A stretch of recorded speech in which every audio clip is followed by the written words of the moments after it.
Olá, graça e paz, tudo bom? Faz algum tempo, né, que a gente não publica um vídeo aí no Encontros com o Evangelho.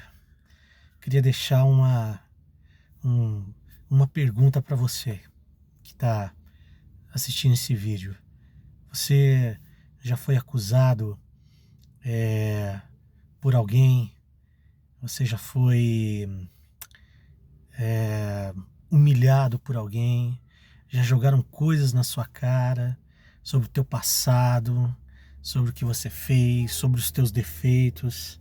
Simplesmente porque você errou, porque você às vezes perdeu a paciência, porque o acúmulo de estresse foi tão grande que você não conseguiu segurar e você acabou explodindo, gritando, esbravejando, e aí as pessoas vão lá e jogam na sua cara que você não é cristão coisa nenhuma, que você é falso, que você é hipócrita, que você não é de Deus, né?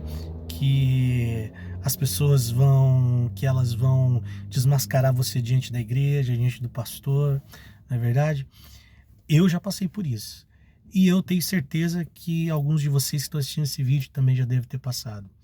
E o mais interessante de tudo é que as pessoas que falam isso para nós são de dois tipos. Pessoas da nossa família, do nosso círculo familiar, e segundo, pessoas que além do nosso círculo familiar, são pessoas que pertencem à mesma fé que a gente, professam a mesma fé que nós, são nossos irmãos em Cristo, né? Quando é um familiar que não é cristão que fala isso pra gente, tudo bem, a gente até compreende porque ainda não tem o conhecimento da verdade e tudo mais, mas quando é um irmão na fé, quando esse familiar, ele é uma pessoa que ele professa a mesma fé que você e ele te fala essas coisas, dói, não é mesmo? Então, eu sei porque eu já passei muito por isso, né? Talvez você tenha passado por isso com seu cônjuge, com a sua esposa, com seu marido, com seu pai, com a sua mãe, com seu irmão, com seu filho, não importa, né? Às vezes você perdeu a paciência com a sua esposa, né, numa discussão, acabou gritando e a tua esposa acabou jogando na sua cara, porque você não é crente coisa nenhuma, porque você não é um bom pai, porque não sei o quê. Ou ao contrário, não é verdade? Você acabou perdendo a paciência, seu marido gritando, e o seu marido acabou te humilhando, ou às vezes, enfim, o teu filho fez isso com você, teu pai fez isso, né? E isso causa em nós uma tristeza muito grande. Isso causa em nós um ressentimento muito grande, né? E o diabo acaba usando essas acusações para dizer o seguinte: aí, viu? Você não é cristão, viu? Você não é de Deus, viu? Você é um hipócrita, viu? Deus não fez obra nenhuma na sua vida. Você ainda continua vivendo como aquela pessoa que você era antes de receber Jesus, antes de colocar sua fé em Jesus, né? E como que a gente pode passar por isso e vencer isso na nossa vida, né? Eu tenho aplicado algumas coisas na minha vida que tem me ajudado e eu quero passar para você aqui. Primeiro de tudo, saiba que o fato desses familiares serem cristãos como nós, serem nossos irmãos em Cristo, não quer dizer que eles vão compreender a nossa busca por sermos melhores cristãos, né? Principalmente quando a gente está buscando sermos cristãos melhores, parece que as circunstâncias para fazer a gente perder a cabeça, fazer a gente perder a paciência aumentam, não é verdade? E o inimigo é especialista em levantar circunstâncias para quando a gente está buscando uma vida mais santa, uma vida mais piedosa, o inimigo ele é especialista em levantar circunstâncias para fazer a gente perder a cabeça, para que daí os nossos familiares possam jogar isso na nossa cara. Então a primeira coisa que a gente tem que ter consciência é isso. Muitas vezes nossos familiares cristãos não vão entender a nossa busca por sermos cristãos melhores. Não vão entender o nosso empenho em sermos cristãos melhores. Muitas vezes isso não vai acontecer, entendeu? Então nós precisamos compreender isso. Nós precisamos compreender que muitas vezes a sua esposa não vai compreender o teu empenho em se tornar uma pessoa melhor, um marido melhor, um cristão melhor. Muitas vezes a tua esposa ainda vai olhar para você olhando para os teus pecados do passado, olhando para as tuas falhas do passado, olhando para os teus defeitos, né? E esperando uma pisada de bola tua para poder jogar na tua cara, que você, viu só, você fala que você está buscando, você fala que tá, mas você não está buscando coisa nenhuma, né? Ou o teu marido a mesma coisa, né? Às vezes ele olha para você e a única coisa que ele vê em você são defeitos, são os teus erros. Ele não consegue ver, por mais cristão que ele seja, que você está se empenhando para ser uma esposa melhor, né? Seu pai, sua mãe é a mesma coisa. Às vezes você está se esforçando para ser um filho melhor e o teu pai e tua mãe, por mais cristão que seja, está olhando para você, está vendo você, está analisando você e ele está olhando e vendo que só falha, só erro. Ele não consegue ver que você está se esforçando para se tornar um cristão melhor, né? Então nós temos que ter essa compreensão. Muitas vezes nossos familiares cristãos não vão compreender a nossa busca por sermos cristãos melhores, mais humanizados. Segunda coisa muito importante, que eu acho que é de fundamental importância nós compreendermos.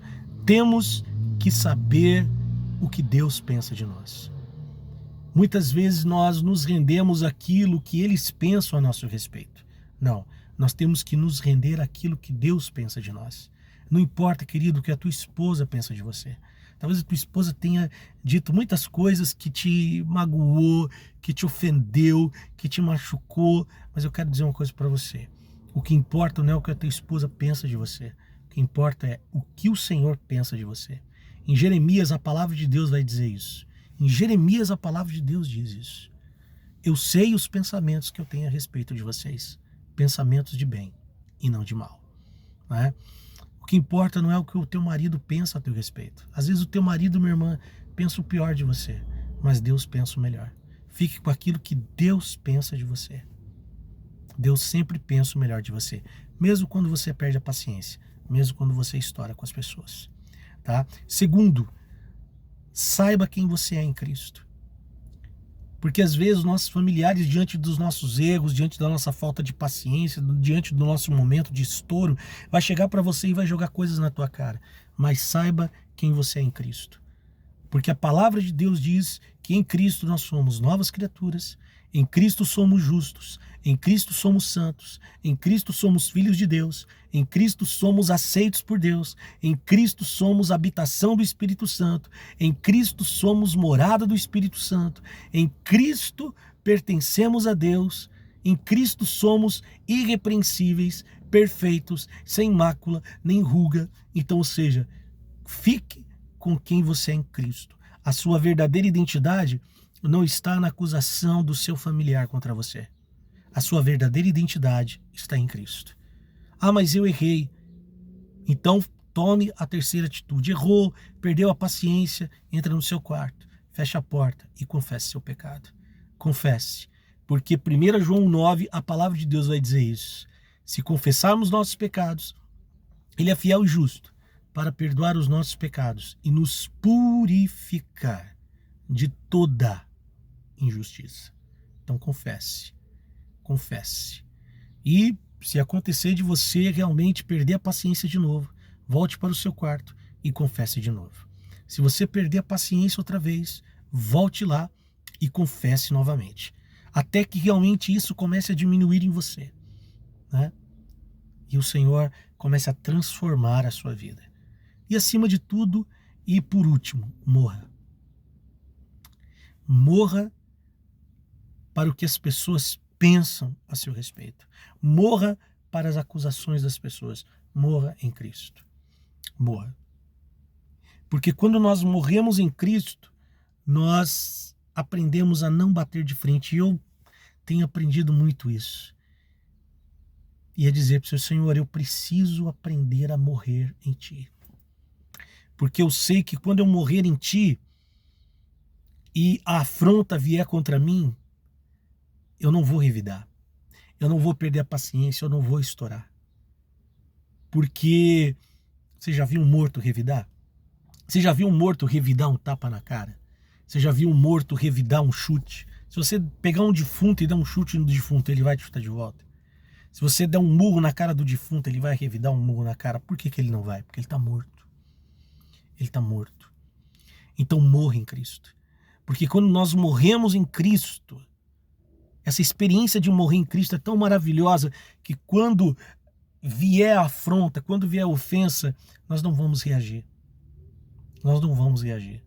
Isso não quer dizer que nós não vamos sentir tristeza pela afronta, que a gente não vai sentir vontade de revidar, mas quando isso acontecer, vá para o seu quarto, chore diante de Deus, peça a Deus misericórdia, mas diante da situação da afronta, diante de uma palavra dura do seu familiar, diante de uma crítica do seu familiar, não revide. Eu tenho aprendido isso. Todas as vezes que eu revidei afrontas de familiares meus, seja pai, mãe, seja cônjuge, toda vez quem saiu prejudicado fui eu. Quem saiu ferido na história fui eu, né? E acabei ferindo também, porque quando você revida, você não só se fere, você fere outras pessoas também. Né? Você fere o filho, você fere o cônjuge, você fere o pai, você fere a mãe, você fere com quem você está discutindo. E quando você não reage, por mais que você saia ferido daquela ofensa, mas você pode recorrer a um Deus que cura o seu coração. Então, essa experiência de morrer em Cristo é muito maravilhosa. Fique com isso, tá? E que Deus te abençoe aí nesse final de ano maravilhoso. Amém?